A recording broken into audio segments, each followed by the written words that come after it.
पालक मित्र मैत्रिणींनो नमस्कार.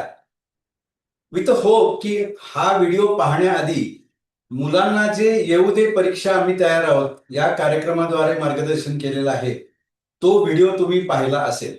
कारण मी आता जे काय तुमच्याशी संवाद साधणार आहे ते त्यातल्या मुद्द्यांवरच असणार आहे. म्हणून अजून जर पाहिला नसेल तर तो व्हिडिओ आधी पाहून घ्या आणि नंतर हा व्हिडिओ एक्सक्लुझिव्हली तुम्हा पालकांसाठी आहे हे लक्षात घेऊन फक्त तुम्ही पालकांनीच बघावा ही माफक अपेक्षा आहे. आता बोर्ड परीक्षेचं वर्ष म्हटल्यानंतर ते वर्ष महत्वाचं, महत्वाची परीक्षा यावर सगळ्यांचा फोकस असतो. यामुळे काय होतं, तर आजूबाजूची जी लोक असतात किंवा आपले नातेवाईक असतात, ते नातेवाईक सतत आपल्याला सांगत असतात, "अरे तुझा मुलगा 10वीला आहे ना, तुझा मुलगा 12वीला आहे ना." याचं कुठेतरी प्रेशर येतं, बरोबर आहे? पण हे प्रेशर येतं, त्याचा परिणाम काय होतो? 10वी-12वीचं वर्ष आहे, म्हणजे तुमच्या अपेक्षा त्या मुलाकडून खूप वाढलेल्या असतात. मी एक पालकही आहे, टीचर आहे आणि एक हिप्नोथेरपिस्ट पण आहे. आणि या सगळ्या अँगलने पालकांना काय वाटतं आणि पालकांनी या वर्षभरामध्ये आपल्या मुलांशी कसं वागलं पाहिजे, याविषयी आपण चर्चा करूया. आता बोर्ड परीक्षेचं वर्ष म्हटल्यानंतर पालकांच्यावर येणारा मानसिक ताण हा नैसर्गिक आहे. फक्त काय होतं, तो ताण आल्यानंतर आपण नेमकं काय करतो त्याच्याकडे फोकस करणं गरजेचं आहे. कारण कोणतेही पालक आपल्या मुलांचं कधीही वाटोळ चिंतत नसतात. ते नेहमी मुलांच्या विषयी चांगलंच चिंतत असतात. त्यानुसार त्यांना जे जे काही द्यायचं असतं ते देत पण असतात. पण हो सकता है इंटेन्शन चांगलं असतं पण पद्धत चुकते. असं काही होऊ नये म्हणून तुम्हाला मार्गदर्शनपर गोष्टी सांगण्यासाठीचा हा व्हिडिओ आहे. तुम्हाला वाटतं माझ्या मुलीने किंवा मुलाने भरपूर मार्क्स मिळवावेत आणि तुमच्या अपेक्षेप्रमाणे डॉक्टर व्हावं, इंजिनियर व्हावं, हे तुम्हाला वाटत असतं. पण प्रत्यक्षात काय होतं, तर पहा, ज्यावेळी तुमचा मुलगा 10वी किंवा 12वीत असतो, तेव्हा सुरुवातीपासूनच जादा तास सुरू होतात मुलांचे. आणि जादा तास सुरू झाले, की तेव्हापासून आपण मुलांना सतत तसंच मागे लागत असतो. "अरे, 10वीचं वर्ष आहे बरं का, आत्तापासून अभ्यासाला लाग. अरे, 12वीचं वर्ष आहे बरं का, आत्तापासून अभ्यासाला लाग." ते प्रेशर नकळतपणे त्या मुलांवर लादलं जातं. आता बोर्ड परीक्षेचं प्रेशर जे आपण म्हणतो ते आपण स्वतःच इतकं मनावर प्रेशर घेतल्यामुळे आपल्या वागण्यातून ते सतत दिसत राहतं आणि ज्याचं कळत न कळत मुलांच्यावर भावनिक दडपण येत असतं. हे तुम्ही पालकांनी समजून घेणं फार गरजेचं आहे. कारण सगळ्याच गोष्टी तुम्ही बोलून दाखवायला पाहिजेत असं काही नसतं. इन जनरल आपल्या वागण्यातून आपल्या घरातल्या वावरातूनच लक्षात येतं की प्रेशरमध्ये. म्हणजे खूपदा मी अगदी अतिशयोक्तीने कधी कधी सांगतो की आपल्याकडे जो लॉन्ड्रीवाला येतो त्याला बेल दाबायच्या आधीच कळतं की या घरामध्ये कोणतरी बहुतेक 10वीला किंवा 12वीला आहे. अशा पद्धतीच्या व्हाईब्स सगळीकडे पसरत असतात. आणि हाही अनुभव आहे की आपले शेजारी पाजारी नातेवाईक वगैरे कधी नव्हे ते तुम्हाला फोन करून आणखीन प्रेशर आणतात. अरे मुलगा 10वीला आहे ना, मुलगी 12वीला आहे ना, वगैरे वगैरे. एरवी कधीही हे फोन करणार नाहीत. पण नेमकं याच वेळेला फोन करून तुमच्यावर प्रेशर आणतात आणि मग आपण कुठेतरी कळत न कळत त्या दबावाखाली जातो आणि मग त्याचं प्रेशर न कळत मुलांच्या वरती येतं. मग यासाठी काय केलं पाहिजे? तर ज्यावेळी मुलं 9वीला असतात आणि 10वीच्या उंबरठ्यावर असतात, सुरुवात होते त्यांची क्लास सुरू करण्यापूर्वी, तेव्हा मुलाला घेऊन एकदा शांतपणे व्यवस्थित बोलायला हवंय. ते कशा संदर्भात? तुला काय बनायचंय? तुझी काय अपेक्षा आहे? हे मुलांना विचारणं गरजेचं आहे त्यावेळी. त्यांचा विचार जाणून घेणं गरजेचं असतं. 9वी पर्यंतचा परफॉर्मन्स तुम्हाला माहिती आहे आपल्या मुलाचा किती आहे किंवा मुलीचा किती आहे. पण अचानक एवढ्या आपल्या अपेक्षा वाढत जातात, की 9वीला अगदी 45% मार्क्स मिळत असतील, तर आपल्याला असं वाटतं नाही 10वीला त्याने जास्त मार्क्स मिळवले पाहिजे. पण मुलाची अपेक्षा ही असते, की मला किती समजतंय किंवा मला काय करायचंय, हे विचारावं पालकांनी.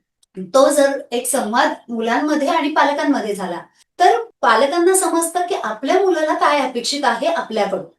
मग ज्यावेळी वर्षाची सुरुवात होते, त्यावेळी बऱ्याचदा असं दिसतं तुम्हाला, की मुलं अभ्यासाला बसतात.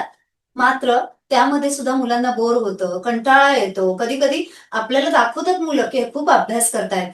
मात्र त्यामागे दुसरी बाजू देखील असू शकते. पण बऱ्याचदा असंही होतं, की मुलांना कंटाळा आलेला असतो. पण पालक सारखे म्हणतात सतत, "अरे अभ्यास कर, अभ्यास कर, अभ्यास कर." म्हणून त्यांच्यासमोर दाखवायचं असंही होतं. व त्यांच्या मनात काय चाललंय याविषयी जाणून घेणं गरजेचं आहे. मग मुलांना बोर का होतं अभ्यास करताना, कंटाळा का येतो, झोप का लागते सारखी, या मागची कारणं आपण शोधून घेणं गरजेचं आहे. कारण बहुतेक वेळेला काय असतं की अभ्यासासाठी लागणारा सपोर्ट, त्यांना जे जे काय लागणार आहे ते शैक्षणिक साहित्य पुरवून तुम्ही करतच असता. But let me tell you की providing facilities is not parenting. तो एक भाग झाला त्याच्यातला. ओके. पण parenting is all together different. मग पेरेंटिंग म्हणजे नेमकं काय आहे ते थोडंसं आपण समजून घेणं गरजेचं आहे. कारण हे खूप संवेदनशील वर्ष आहे मुलांचं आणि हा उंबरठ आहे त्यांच्या करिअर सुरुवातीचा. त्यामुळे तुमच्याही दृष्टीनं मुलांचं बोर्डाच्या परीक्षेचं वर्ष म्हणजे महत्वाचंच आहे.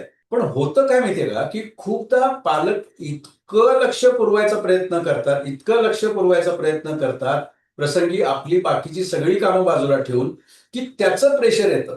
Again let me tell you की तुमचं इंटेन्शन चांगलं आहे, पण त्याचा परिणाम काय होतोय तो अवलंबून आहे आपण त्याच्यासाठी कोणती पद्धत अवलंबतो आहोत त्याच्यासाठी. म्हणून काही डूज अँड डोंट्स हे तुम्हाला समजून घेणं गरजेचं आहे आणि नॉट ओन्ली समजून घेऊन ते पचनी पाडून त्यानुसार अंमलात आणणं हेही फार मोठं गरजेचं आहे. अगदी सुरुवातीला जर मुलांना सांगितलं, ठीक आहे तू अभ्यास करतोय ना, मी आहे तुझ्यासोबत. मी बसते इथे, मी माझं काम करते, पण तू अभ्यास कर. हे जरी मुलांना सांगितलं तरी मुलांना असं वाटतं, की हा माझे आई-बाबा माझ्यासोबत आहेत. माझ्या आई-बाबांना माझी काळजी आहे आणि म्हणून तेही उत्साहाने अभ्यास करायला लागतात. पण मुलांचं असं जर वागणं असेल, की मुलांना झोप येत असेल, कंटाळा येत असेल, तर याचं कारण काय आहे हे आपण आधी जाणून घेऊया. बऱ्याचदा लहानपणापासून मुलांना हेच सांगितलं जातं, की हे करू नको, ते करू नको, ते करू नको. पालक म्हणून तुम्हाला नेहमी वाटत असतं, "अरे हे करू नको म्हणजे हे करणं चुकीचं आहे. त्यांनी नाही केलं पाहिजे," असं तुम्हाला वाटतं. पण मुलांची मानसिकता अशी असते, की जे करू नको सांगितलं, की ती मुलं मुद्दाम करतात. म्हणजेच काय करायचंय यावर जर तुम्ही फोकस केला, की त्याला अभ्यास करायचा आहे. मग अभ्यासासाठी आपल्या घरातलं वातावरण कसं हेल्दी राहील याचा विचार केला, तर नक्कीच त्याला त्याचा फायदा होणार आहे. म्हणजेच आपण मुलांना काय व्हाइब्स दिल्या पाहिजेत, हे जाणून घेणं जास्त गरजेचं आहे. मुलं ज्यावेळी खुश असतात, त्यावेळी हा विचार केलाय का, की त्यांना काय आवडतं? त्यांना काय आवडत नाही? जर त्यांना अभ्यास करायला आवडत नसेल, तर तो अभ्यास त्यांच्याकडून कसा करून घेतला पाहिजे, याविषयी विचार करणं गरजेचं आहे. आपलं मूल हे स्पर्धेमध्ये उतरलं पाहिजे, त्यासाठी ते नेमकं कुठे हे जर आपण जाणून घेतलं, तर ह्या गोष्टी सोप्या होतात. आपण म्हणतो, की आपण जर त्याला सांगितलं अभ्यास कर, अभ्यास कर, अभ्यास कर, तर तो एका जागी बसून अभ्यास करतो. त्याला कसा अभ्यास करायचा, तुम्ही तुमच्या काळामध्ये कसा अभ्यास केला आहे, आताची मुलं ही टेक्नो सावी आहेत. त्यामुळे सोशल मीडिया असेल, मोबाईल असेल, याचा वापर अभ्यासासाठी कसा करता येईल, हे पाहणं गरजेचं आहे. त्याच्या दृष्टीने अभ्यास ही एक सहज घडणारी गोष्ट आहे, असं वाटलं पाहिजे आणि प्रेशर हे असलंच पाहिजे. मात्र ते प्रेशर हे हेल्दी वातावरणामध्ये असलं पाहिजे. तर मी या ठिकाणी तुम्हाला 4 शब्द सांगेन. हे 4 शब्द लक्षात ठेवा. म्हणजे काय करायचं नाहीये, ते तुम्हाला पटकन समजेल. कारण मुलांनी काय करायला पाहिजे, काय करायचं नाही हे त्यांना आपण सांगितलेलं आहे. At the same time parallelly पेरेंट्सनी सुद्धा काय करायला पाहिजे, काय केलं नाही पाहिजे, ह्या गोष्टी जर समजून घेतल्या, तर आपल्या अपेक्षेपेक्षाही मुलं चांगलं परफॉर्म करू शकतात. आणि हे खूप वर्षाच्या अनुभवातून मी सांगतोय. तर 4 शब्द जे मी म्हणतोय ते 4 शब्द असे आहेत. दूध, तूप, शिरा आणि मासा. आता हे 4 शब्द केवळ शब्द नाहीयेत. तर त्यातल्या प्रत्येक अक्षरापासून एक संदेश आहे. दू म्हणजे दुर्लक्ष करू नका. मुलांची भावनिक जडणघडण आत्ता काय आहे आणि त्यांना नेमकं आत्ता काय पाहिजे आहे, याच्याकडे दुर्लक्ष करू नका. कारण आपण सारखं तुणतुणं लावतो. त्यांना बाकीच्या काही गोष्टी करायला देत नाही. फक्त अभ्यास, अभ्यास, अभ्यास, अभ्यास, अभ्यास करायला सांगतो. स्पर्धेच्या बाजारात त्यांनी अव्वल दर्जा प्राप्त करण्याच्या दृष्टीने ते योग्य आहे. पण तरी सुद्धा आपल्याला आपण कुठे लगाम घालायला पाहिजे, हे खूपदा पालकांच्या लक्षात येत नाही आणि ते होऊ शकतंय की थर्ड पर्सनने सांगितल्यानंतर त्याची जाणीव होते. तोच हा प्रयत्न आहे थोडक्यात. ओके. तर दुर्लक्ष करू नका म्हणजे त्यांच्या भावनिक जडणघडणीकडे दुर्लक्ष करू नका. बाकी तुम्ही त्यांना सगळं देताय. वेळच्या वेळेला खायला प्यायला देताय, वेळच्या वेळेला शैक्षणिक सुविधा दिलेल्या आहेत. त्यांना तुम्ही ट्युशनला नेऊन सोडताय, घेऊन येताय. Everything is fine. पण इमोशनल स्टेटसकडे त्यांच्या दुर्लक्ष करू नका. कारण खूप सेन्सिटिव्ह आहे हे वय मुलांचं. इथेच त्यांना नेमका तुमचा भावनिक सपोर्ट हवा असतो, जो की फॅसिलिटीज पेक्षा खूप वरच्या दर्जाचा आहे आणि शतपटीने महत्वाचा आहे. दूध मधला दुसरं अक्षर आहे ध. ध म्हणजे धमकी देऊ नका. आता धमकी देणं म्हणजे काय? एक किस्सा सांगतो म्हणजे तुम्हाला पटकन लक्षात येईल. पुण्यामधलीच एक गोष्ट अशी आहे की मुलाला बोर्ड परीक्षेच्या वर्षभरामध्ये सगळ्याच परीक्षांमध्ये मार्क चांगले पडले होते, पण वार्षिक परीक्षेमध्ये 0 मार्क्स. आता असं झाल्यानंतर पेरेंट्सना जबरदस्त टेन्शन येणार आहे. अरे आतापर्यंत तर सगळ्यात चांगला परफॉर्मन्स होता, ही वॉज ओव्हर 90, 92, 95 पर्यंत गेला होता आणि 0 म्हणजे काय? मग त्या मुलाला कोणीतरी विचारलं की बाबा हे काय प्रकार आहे? मार्क कमी पडणं हे आम्ही समजू शकतो, पण 0 म्हणजे काय? तर तो म्हणाला मी पेपरच लिहिलेला नाही कुठला पण. काय? कशाबद्दल पण हे? कशाचा राग हा?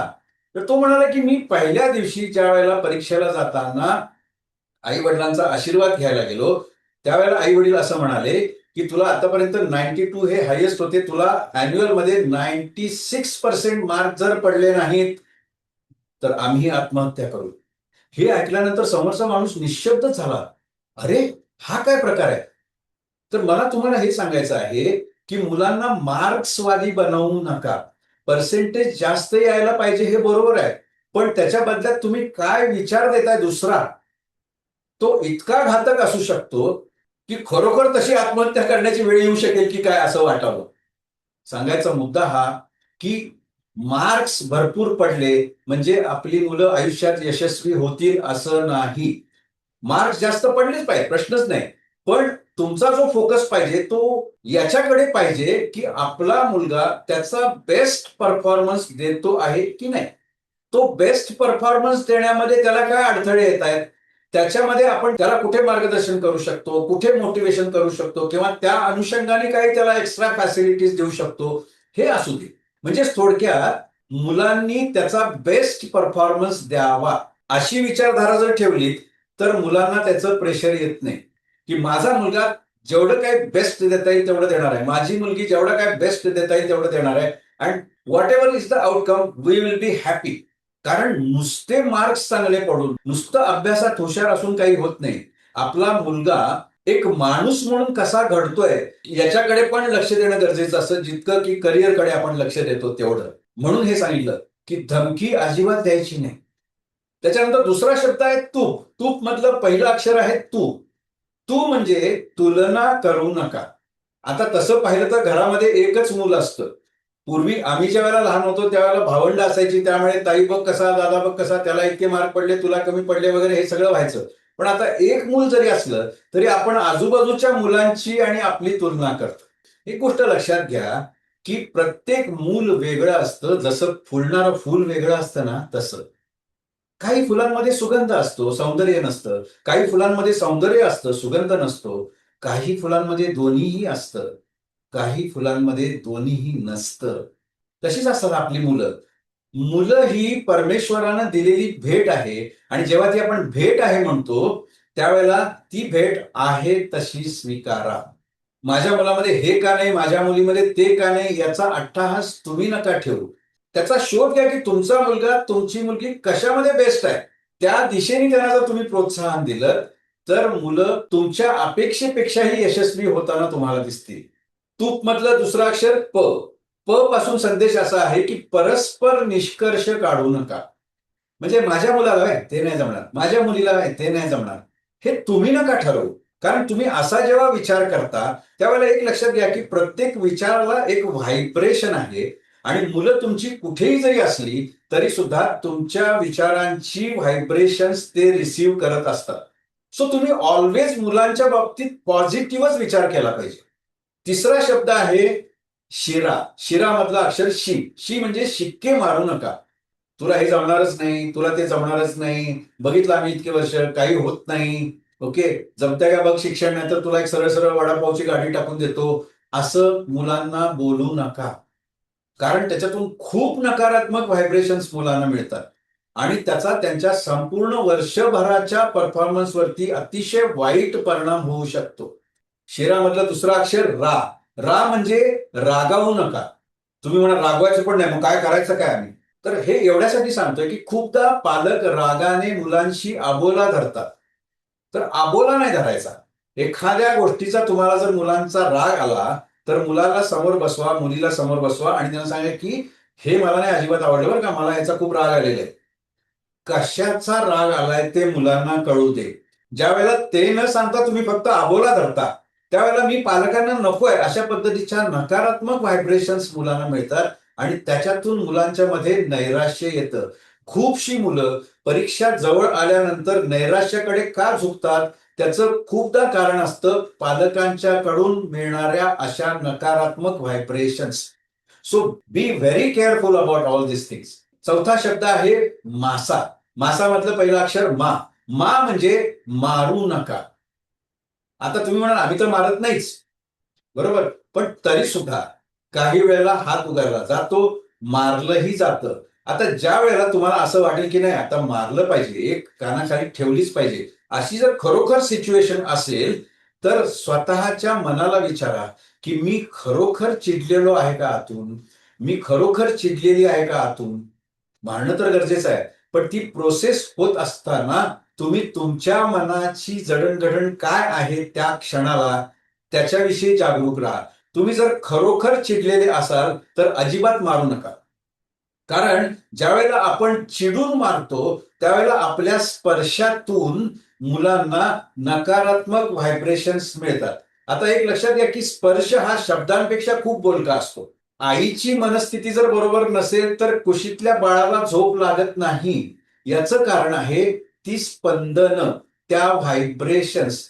तसंच आहे हे की ज्या वेळेला तुम्ही चिडून मारता त्यावेळेला तुमच्या स्पर्शातून नकारात्मक स्पंदनं जातात मुलांना. पण तुम्ही जर चिडलेले नसाल, तुम्ही शांत असाल, पण मारणं ही गरज आहे असं जेव्हा तुम्हाला वाटत असेल तर एक ठेवून द्यायची. त्यावेळेला तुम्ही चिडलेले नसल्यामुळे तुम्ही त्याचं कल्याण चिंतत त्याला मारता. त्याच्यामुळे मुलं आय एम सॉरी म्हणतात, जवळ येतात आणि ते बरोबर त्यांनी जे काय करायला नको आहे ते करण्यापासून परावृत्त होतात. ही गोष्ट फार महत्वाची आहे बरं का. मी मारा असं सांगत नाहीये, पण मारायचं जर असेल तर आपली भूमिका काय असायला पाहिजे? शारीरिक पण, वैचारिक पण आणि भावनिक पण. ते महत्वाचं आहे. शेवटचं अक्षर आहे सा. सा म्हणजे सांत्वन करू नका खोटं. म्हणजे असू दे रे, मला माहिती आहे रे, जमलं तर कर. तुमच्या मुलाची जर इथपर्यंत येण्याची कपॅसिटी असेल तर तो तिथपर्यंत गेलाच पाहिजे. त्याच्यामध्ये एक्सक्यूज नाही ठेवायचे. ज्यावेळी आपण मुलं स्मार्ट आहेत असं म्हणतो, मुलं तेवढीच मॅनिप्युलेट देखील करत असतात. म्हणजे पालकांनी हाही मुद्दा जाणून घेणं गरजेचं असतं, की मुलं आपल्याला मॅनिप्युलेट करतायत, की खरंच त्यांची समस्या आहे. कारण बऱ्याचदा मुलं म्हणतात, की माझं पोट दुखतंय, माझं डोकं दुखतंय, मी आज नाही जाणार, मी नाही अभ्यास करणार आहे. मग अशा वेळी पालक म्हणून आपल्याला काय वाटतं, अरे जाऊ देत, त्याचं डोकं दुखतंय, त्याला त्रास होतोय. म्हणजे आपला एक सॉफ्ट कॉर्नर त्या बाबतीत असतो. त्यामुळे मुलांना सॉफ्ट कॉर्नर मिळाल्यामुळे मुलं हे जाणून घेतात, की माझे आई-बाबा कधी माझं ऐकतात. आणि त्यामुळे दुसरी बाजू अशी होते, की त्यांची कपॅसिटी असताना देखील मुलं अभ्यास करत नाहीत. आजच्या मुलांना सूचना दिलेल्या अजिबात आवडत नाही. त्यांना वारंवार जर तुम्ही सूचना देत बसले, तर मुलं ऐकणार नाहीत. आणि मग अशा तक्रारी मी बऱ्याचदा ऐकलेल्या आहेत, की माझा मुलगा ऐकतच नाही. त्याच्याचसाठी सांगत असते, पण मुलगा ऐकत नाही, मुलगी ऐकत नाही. मुलं ऐकतात, पण त्यांना सांगण्याची भाषा आपली वेगळी असते. बऱ्याचदा पालक म्हणून आपण काळजीपोटी बोलत असतो किंवा आपल्याला ज्या आपल्या अपेक्षा असतात त्या अपेक्षा उतरवण्याकरता आपण बोलत असतो त्यांना. पण ह्या अपेक्षांचा भडीमार जर जास्त होत असेल, तर मात्र मुलांना हे कुठेतरी ओझं वाटतं. जर मुलगा सूचना पाळत नसेल, तर यामागे ती सूचना मी का देते हे सांगणं गरजेचं आहे. दुसरी गोष्ट, त्या सूचनांची परत पुन्हा पुन्हा वारंवारता वाढतेय का हे पाहणं गरजेचं आहे. जर तो फॉलो करत नसेल, तो कशामुळे करत नाहीये, यासाठी आपली भाषा बदलणं गरजेचं आहे. पालक म्हणून अंतर्मुख होणं गरजेचं आहे. यामुळे मुलांना काय होतंय, तर मुलांना एक सपोर्ट मिळतो, की आई-बाबा आपलं ऐकतायत आणि आई-बाबा आपल्याला समजून घेतायत. हे जेव्हा मुलांना पटतं, त्याच वेळी मुलं तुमचं ऐकतात. यासाठी मुलांशी कम्युनिकेशन चांगलं असणं गरजेचं आहे. मुलांशी संवाद साधणं गरजेचं आहे. आज आपण पाहतो, की घरामध्ये संवाद कमी होतो मुलांचा. कारण घरामधलं वातावरण आहे, ते वातावरण हे वेगळ्या प्रकारचं झालेलं आहे. हे डिजिटल युग असल्यामुळे प्रत्येकाकडे डिव्हाइस आहे आणि प्रत्येक जण त्या सोशल मीडियामध्ये अडकलेलं असतं. जरी घरातलं वातावरण हे 10वी आणि 12वीच्या मुलांमुळे तंग असलं किंवा ताणामध्ये असलं, तरी सुद्धा आपण आपली आवड किंवा आपली जी काही आपली कामं आहेत ती आपण सोडत नाही. जर आपल्याला महत्वाचं काम नसतानाही आपण मोबाईल घेऊन बसत असू तर मुलाचं लक्षही डायव्हर्ट होऊ शकतं. सो दूध, तूप, शिरा आणि मासा हे जे 4 शब्द आहेत, हे 4 शब्द कायमस्वरूपी लक्षात ठेवा through out your parenting journey. आता आहार, व्यायाम आणि विश्रांती या तिन्ही गोष्टींच्या बाबतीत मुलांनी काय करायचंय, काय करायचं नाही आहे, हे ऑलरेडी सांगितलं गेलेलं आहे. बरोबर? आता मुलांना सांगितलं गेलेलं आहे, की तेलकट पदार्थ खाऊ नका, चायनीज पदार्थ खाऊ नका. आता हे जर मुलांना सांगितलेलं आहे, तर ऑब्व्हियसली ते तुम्हालाही लागू होतं. निदान मुलांच्या ह्या ह्याच्यामध्ये तुम्ही त्यांच्या समोर खाऊ नका. तुझी परीक्षा आहे ना, तू खायचं नाही. तू 10वी लास ना 12वी लास ना, मग तू खायचं नाहीस. पण मी खाणार. असं नको आहे. तुम्ही असं करत असाल असं नाही. पण बारकाईने मुद्दाम सांगतोय, की त्यांना जे काय सांगतोय ते आपल्याला पण फॉलो करायला पाहिजे. दुसरी गोष्ट, की कडधान्याच्या उसळी, कोशिंबिरी किंवा पालेभाज्या हे खाण्याकडे ह्या वयामध्ये मुलांचा कल कमीच असतो मुळात. त्यांनी खायला पाहिजे त्यांना माहिती आहे, पण ते आवडत नाही. मग आवडत नाही म्हटल्यानंतर पालकांचा कॉमन स्टँड हा असतो, की कुठं खातोय काय? एवढं सगळं आम्ही करून देतोय, काही खात नाही. तर थोडासा तुमच्या चवीमध्ये बदल करण्याचा प्रयत्न करा. त्या मुलांच्या पोटामध्ये ते घटक गेले पाहिजेत. ते काय केल्यामुळे जातील? थोडंसं असं करून बघूया का? थोडंसं तसं करून बघूया का? त्याचा फॉर्म बदलून बघूया का? उसळ खात नसेल तर त्या भिजलेल्या कडधान्याचं सरळ-सरळ पीठ करायचं, त्याचा डोसा केला तर तो खाईल का? थोडक्यात त्यांना आवडेल असं तुम्ही तुमच्या स्वयंपाकामध्ये परिवर्तन करा. त्यांच्या पोटात तर ते गेलं पाहिजे. नावं नाही ठेवायची नुसते आपल्याला, तो खातच नाही म्हणून. त्यांनी खाल्लं पाहिजे. बदला हे सगळं. खूप महत्वाची गोष्ट आहे ही, खूप महत्वाची. त्याच्यानंतर व्यायामाच्या बाबतीत जेव्हा म्हटलं, हो सकता की तुम्हाला स्वतःला व्यायामाची खूप आवड आहे. त्याच्यामुळे असू दे, परीक्षा असू दे, काय असू दे, व्यायाम चुकायचा नाही. हा तुमचा अट्टाहास असू शकतो. पण जे मुलांना सांगितलेलं आहे, त्या पद्धतीने त्यांच्याकडून हलके व्यायाम करून घेणं, इथपर्यंत तुम्ही काही बाबतीत सक्ती केली तरी काही हरकत नाही. ही गोष्ट खूप महत्वाची आहे. आता ह्याच्या उलट पण काही पालक करतात. काय करतात? तर ते मुलांना जागेवरनं हलूच देत नाहीत. तू जरा इकडे-तिकडे काय करायचं? तू बस जागेवर. काय पाहिजे तुला? पाणी पाहिजे? हे घे पाणी. काय पाहिजे तुला जेवण? सगळं जागेवर आणून देणार. असं पण करू नका. मुलांच्या शरीराची हालचाल व्हायलाच पाहिजे आहे. हलके व्यायाम त्यांच्याकडून व्हायलाच पाहिजे आहे. बॉडीमधले अनवॉन्टेड टॉक्झिन्स हे घामावाटे बाहेर गेलेच पाहिजेत. त्याच्यामुळे 2 टोकं नको आहे. व्यायामाची जबरदस्ती पण नको आहे आणि तू व्यायाम काही करायचं नाहीस, फक्त जागेवर बस आणि सगळ्या गोष्टी बसल्या जागी कर. हे पण नको आहे व्हायला. कारण मुलांची हेल्थ चांगली असणं संपूर्ण वर्षभर याच्यावर अवलंबून आहे त्यांचा फायनल आउटपुट काय मिळणार आहे ते परीक्षेतून. विश्रांतीच्या बाबतीत म्हटलं तर असं आहे, की जसं आता मुलांना सांगितलंय, की तुम्ही मेडिटेशन करा आणि झोपायचं असेल तर रीतसर झोपा. आता खूपदा काय होतं, की रीतसर झोपायला सांगितल्यानंतर झोपलेला मुलगा किंवा मुलगी बघितली, की पालकांचं डोकं सणकतं. झोपलायस काय? झोपलायस काय? उठ, उठ, उठ. नाही. तुम्ही त्याचं एक टाइम टेबल ठरवा, की इतका वेळ अभ्यास केलास, की झोप हं बाळा थोडा वेळ किंवा विश्रांती घे हं थोडा वेळ. मेडिटेशन कर हं. तर मेडिटेशन करणं वगैरे हा जो भाग आहे, हा कधी-कधी पालकांनी इनिशिएटिव्ह घेतल्यानंतर जास्त प्रभावी होऊ शकतो. चला आता आपण मेडिटेशन करूया का? झालं तुझं एवढं हे? ओके. मुलांना एका विषयाकडून दुसऱ्या विषयाच्या अभ्यासाकडे ज्यावेळेला स्विच व्हायचं असतं, त्यावेळेला 5 मिनिटाच्या मेडिटेशनचा प्रचंड चांगला उपयोग होतो, हे लक्षात घ्या. म्हणजे इकडून तिकडे शिफ्ट होत असताना मानसिक अवस्था जी पाहिजे आहे, मेमरी ज्या कंडिशनमध्ये असायला हवी आहे, त्याच्यासाठी मेडिटेशनचा अतिशय चांगला उपयोग होतो. हो सकता है की तुम्हाला काही वेळेला त्याच्याबरोबर बसावं लागेल. मेडिटेशन हे मुलांना माहिती असेलच असं नाही. मेडिटेशन मधली एकदा गोडी कळली, त्याच्यातून किती छान व्हायब्रेशन्स मिळतात हे कळलं, की मुलं आपोआप करतात. पण ही गोष्ट फार महत्वाची आहे. मुलांना ज्या समस्या येतात त्या कदाचित तुम्हाला आल्या नसतील, पण मुलांच्या समस्या आधी जाणून घ्या. मुलांशी याविषयी बोला. "अरे, तुला काही अडचण आहे का बाळा? तुला काही समजत नाहीये का? क्लासमध्ये तुला जे काही शिकवलं जातं ते तुला व्यवस्थित समजतंय का?" यासाठी पॅरेंट्स म्हणून तुमचा रोल काय आहे? तर ज्या क्लासमध्ये तो मुलगा आहे, त्या क्लासमध्ये त्या शिक्षकांना भेटणं गरजेचं आहे. सुरुवातीला त्याचा परफॉर्मन्स चांगला नसेल किंवा कमी असेल, तर तो का कमी आहे हे जाणून घेणं गरजेचं आहे. क्लासमधल्या शिक्षकांशी तुमचं कम्युनिकेशन सतत होत असेल, तर तुम्ही पालक म्हणून त्या मुलांच्या समस्या सहज सोडवू शकता. आता सोशल मीडियामुळे मुलं हुशार आहेत आणि त्यांना टिप्स सुद्धा शाळेतून किंवा त्याच्या क्लासमधून काही टिप्स मिळत असतात. मुलं ते फॉलो देखील करत असतात. पण तरी देखील मुलं हे पाहत असतात, की माझे आई-बाबा माझ्याकडे किती लक्ष देतात.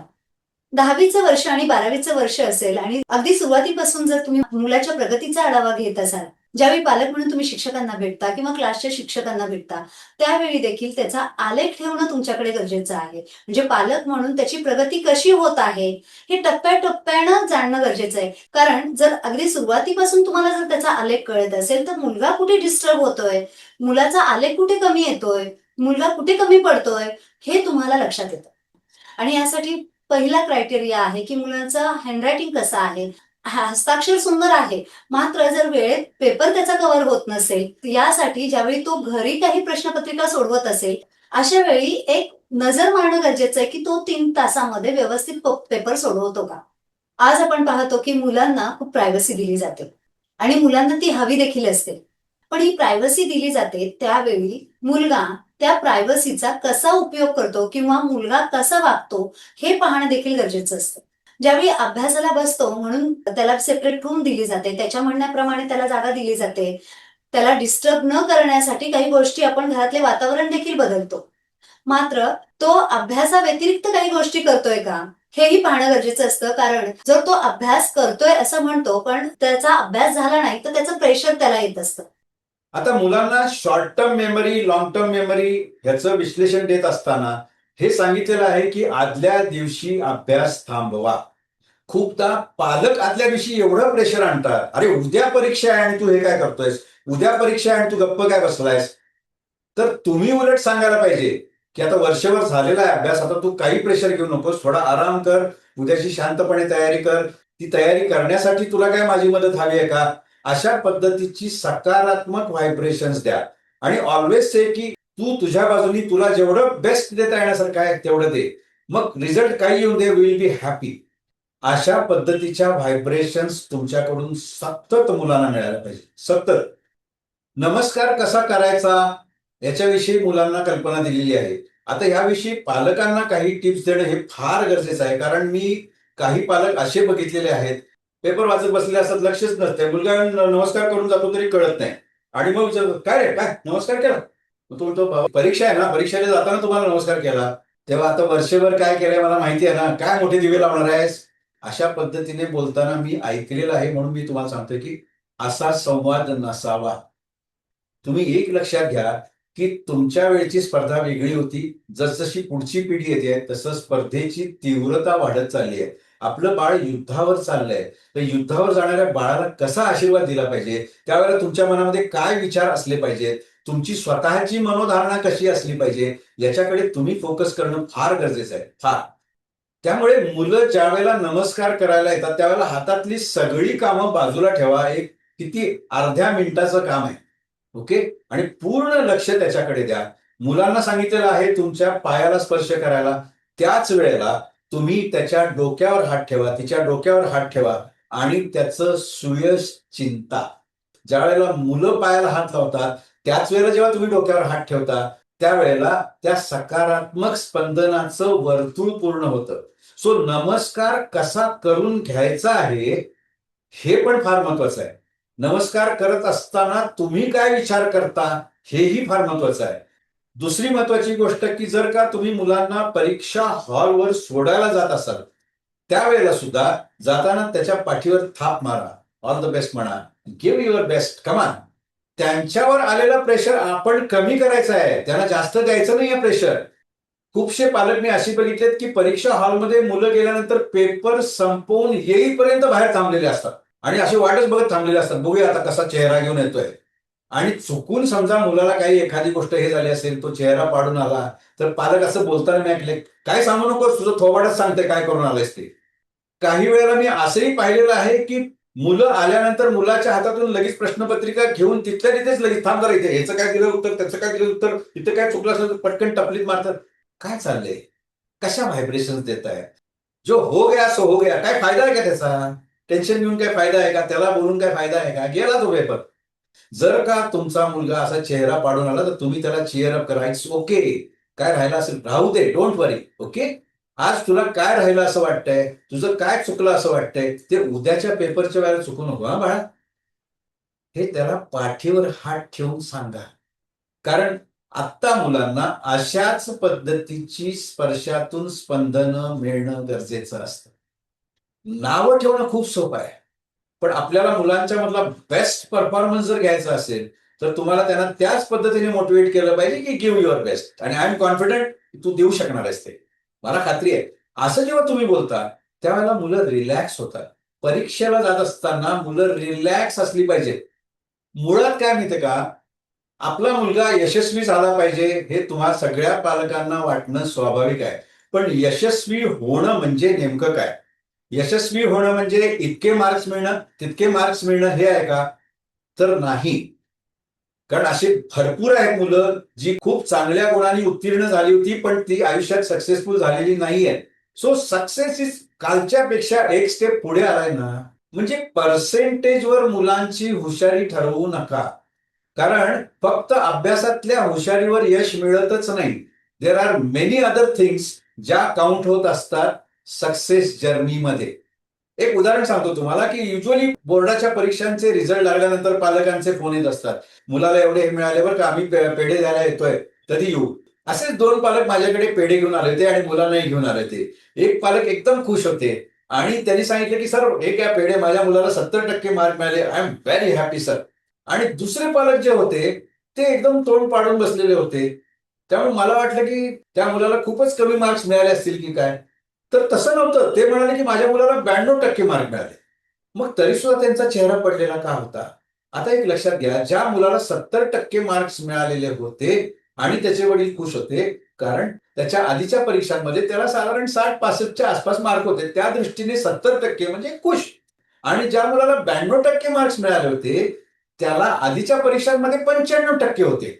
तर ठीक आहे, 92% मार्क्स मिळाल्यामुळे कॉलेजमध्ये ऍडमिशन मिळण्याच्या दृष्टीने वगैरे ठीक आहे.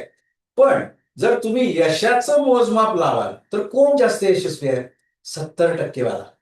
हा मुद्दा मी तुम्हाला एवढ्यासाठी सांगतोय, मुलांना जास्त मार्क्स पडू नयेत असं वाटावं म्हणून नाही सांगत आहे. पण हे बघणं गरजेचं आहे ना की प्रत्येक मूल वेगळं आहे, प्रत्येकाची कॅपॅबिलिटी वेगळी आहे. मग ज्याच्या त्याच्या कॅपॅबिलिटी प्रमाणे बेस्ट काय होऊ शकतं, ते होतंय का? होत असेल तर यश आहे.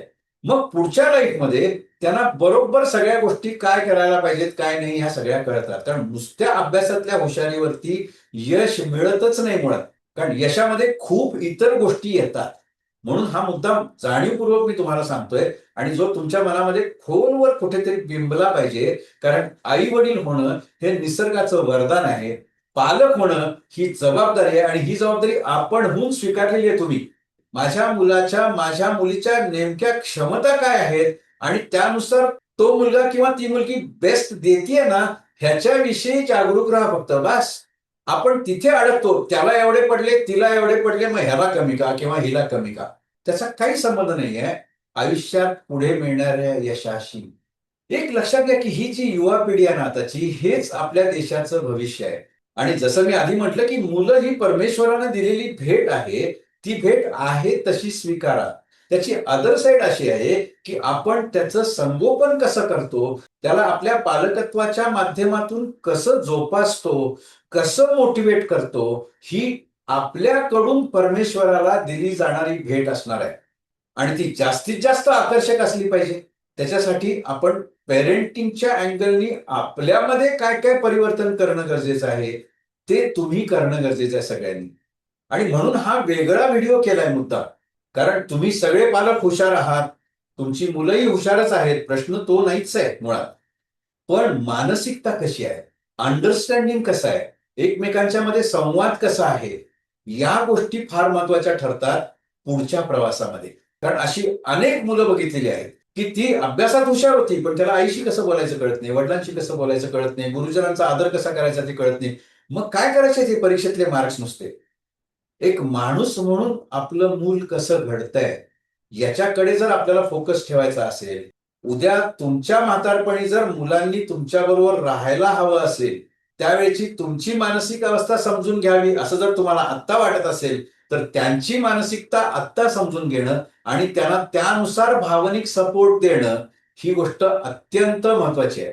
आणि यासाठीच तुम्हा पालकांना तुमचा पालकत्वाचा प्रवास अतिशय आनंदाचा, प्रेरणादायी व्हावा याच्यासाठी मिशन ऑनलाईन काउन्सिलिंग तर्फे खूप खूप शुभेच्छा.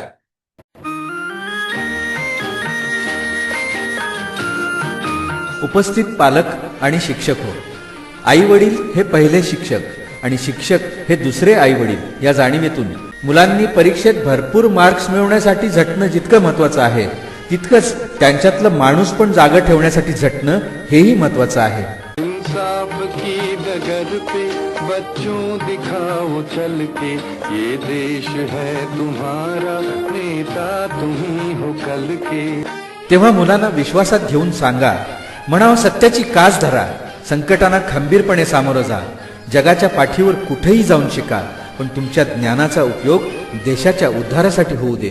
दुनिया के रंज सहना और कुछ न मुंह से कहना, सच्चाइयों के बल पे आगे को बढ़ते रहना. रख दोगे एक दिन तुम संसार को बदल के. ये देश है तुम्हारा, नेता तुम्ही हो कल के. त्यांना सांगा की माणसाशी माणसासारखं वागा, अन्यायाविरुद्ध लढताना कधी डगमगू नका. सत्याचा मार्ग कठीण असला तरी तो तुम्हाला हिमतीने पार करायचा आहे. अरे तुमच्या पंखात बळ घातलंय ते यासाठीच. अपने हो या पराए, सबके लिए हो न्याय. देखो कदम तुम्हारा हरगिज न डगमगाए. रास्ते बड़े कठिन हैं, चलना संभल संभल के. ये देश है तुम्हारा, नेता तुम्ही हो कल के. मुलांना जाणीव करून द्या, आपल्या देशासाठी तन मन अर्पण करा. केवळ स्वतःसाठी जगू नका. जी व्यक्ती दुसऱ्यासाठी जीव ओवाळून टाकते तीच व्यक्ती खऱ्या अर्थानं जगते. इंसानियत के सर पे इज्जत का ताज रखना, तन मन की भेंट देकर भारत की लाज रखना. जीवन नया मिलेगा अंतिम चिता में जल के. ये देश है तुम्हारा, नेता तुम्ही हो कल के.